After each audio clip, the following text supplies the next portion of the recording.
Assalamualaikum, bersama saya Nuril Akid Abdul Razak dalam edisi Buletin Selatan. Mewariskan sebuah Malaysia yang makmur lagi sejahtera untuk generasi akan datang adalah antara 3 amanat merdeka yang digariskan Perdana Menteri Datuk Seri Najib Tun Razak demi kesinambungan negara bangsa supaya terus gagah bersaing di persada antarabangsa. Beliau berucap menyampaikan perutusan Hari Kebangsaan ke-57 itu di Dewan Tunku Abdul Rahman, Pusat Pelancongan Malaysia Metik malam tadi. 3 amanat merdeka yang digariskan Perdana Menteri ialah: pertama, mengukuhkan solidariti rakyat Malaysia dalam menghadapi pahit getir cabaran; kedua, memupuk keyakinan bahawa kita mampu mencapai apa jua cita-cita sebagai sebuah negara bangsa jika wujudnya kebersatuan; dan ketiga, mewariskan sebuah Malaysia yang makmur lagi sejahtera. Rakyat Malaysia perlu menjadikan cabaran serta dugaan yang melanda negara sebagai punca kekuatan untuk bersatu dalam mengurak langkah seterusnya.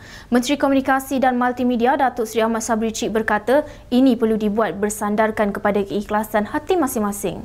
Mengukuhkan solidariti rakyat Malaysia dalam menghadapi pahit getir cabaran, berdepan dengan dugaan termasuk kebersatuan dalam kesedihan, merupakan antara 3 amanat merdeka yang digaris Perdana Menteri demi kesinambungan negara bangsa agar terus gagah bersaing di persada antarabangsa. Selain itu, tambah beliau, perutusan Hari Kebangsaan yang pertama kali disampaikan secara langsung di depan halayak menjadikan Perdana Menteri semakin rapat dengan rakyat.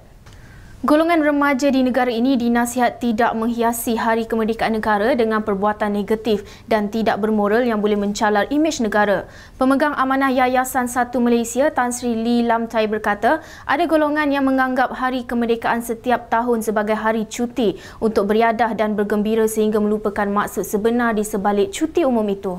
Beliau yang juga naib pengerusi Yayasan Pencegahan Jenayah Malaysia MCPF berkata, golongan remaja seharusnya menghormati Hari Kemerdekaan Negara sebagai hari penuh bersejarah yang telah mencorak keamanan kepada semua rakyat sehingga kini. Perdana Menteri Datuk Seri Najib Tun Razak menggariskan 4 nilai iaitu kesetiaan, dedikasi, kompetensi dan integriti yang perlu dimiliki penjawat awam sebagai tulang belakang pembangunan negara. Beliau berkata nilai-nilai itu perlu ada bagi melakukan transformasi segera sejajar dengan tuntutan untuk menzahirkan aspirasi kerajaan. Menurut beliau, 4 nilai itu akan menjadi tonggak serta panduan kepada penjawat awam dalam menggalas amanah dan tanggungjawab, melaksanakan gagasan dan hasrat kerajaan.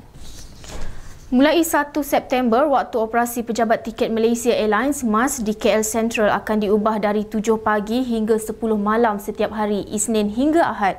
MAS dalam satu kenyataan berkata perubahan ini bertujuan meningkatkan kecekapan operasi syarikat penerbangan itu dan tidak menjejaskan perkhidmatan pertiketannya. Semua fungsi berkaitan pertiketan boleh didapati melalui laman sesawang syarikat penerbangan itu di www.malaysiaairlines.com atau dengan menghubungi pusat panggilan 1300-883-000 di Malaysia atau 03-784-33000 untuk luar Malaysia. Di sini lahirnya sebuah cinta. Selamat menyambut Hari Kemerdekaan ke-57. Salam takzim.